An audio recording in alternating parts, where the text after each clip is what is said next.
Chad,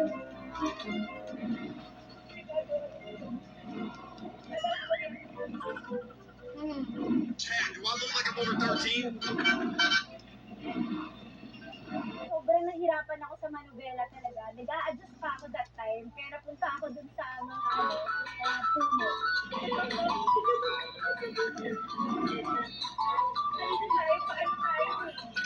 Chad, do I look like I'm over 13?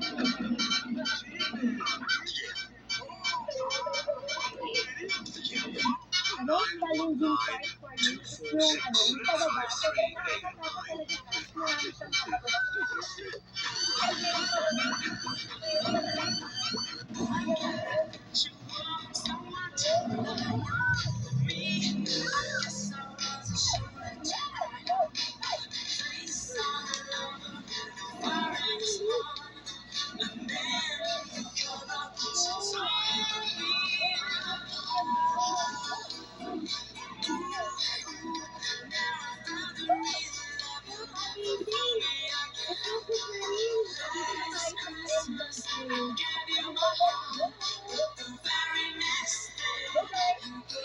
Super fun, adventure talaga.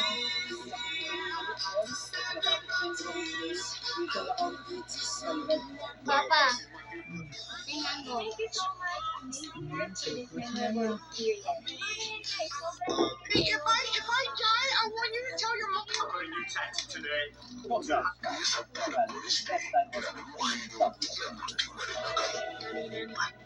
Susunod na, dito lang nagpapalaki ng katawan sa mapapangasawa at aagawan. Ang bardagulan ng mga machong insekto, eksklusibo. Amazing Earth.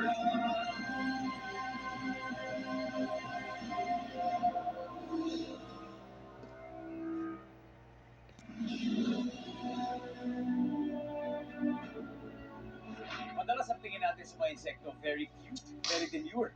Pero itong susunod na ipakikilala ko, wag na wag mong tatawagin cute. Ang goal niya kasi sa buhay, palaki ng katawan para makaakit yung kapabalihan. Dahil ang bida sa kwento amazing at susukay pa. Kain ng kain ng kain. Ang isang to, pinabayaan sa kusina. Sinlaki na siya ng isang maliit na daga. One of the largest larva sa buong mundo. Sa loob ng halos 2 taon, wala siyang ibang gagawin kundi lumaban. Para bang Thanksgiving at Pasko na pinagsama sa isang handaan. Pero pagdating ng bagong taon, oras ng malaman ang ilang katotohanan. 2 years old na siya. Kaya lang dulugan ang ating binata. Oras na para magpamacho. Nagtatago siya para magpalit ng anyo. Ang dating Jabba the Hutt, isa ng Captain America. O ha, effective ang ganun diet. Meron siyang album na parang mas matigas pa sa 6-pack abs ni Chris Hemsworth. Pati ang kanyang mga malalaking sukal, mas kulado. Isa na siya ngayong Hercules Peter. Sa sukat na 17 centimeters, isa siya sa pinakamahabang salagubang sa buong mundo. Matindi ang bakbakan ngayon. Handa na siyang makipagsagupaan para makahanap ng kamaris. Truus ko din itong kalabang lalaki.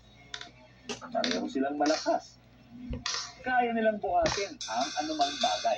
Kahit 855 pa ng kanilang sariling timbang. Parang tao na bumubuhat ng 13 elepante.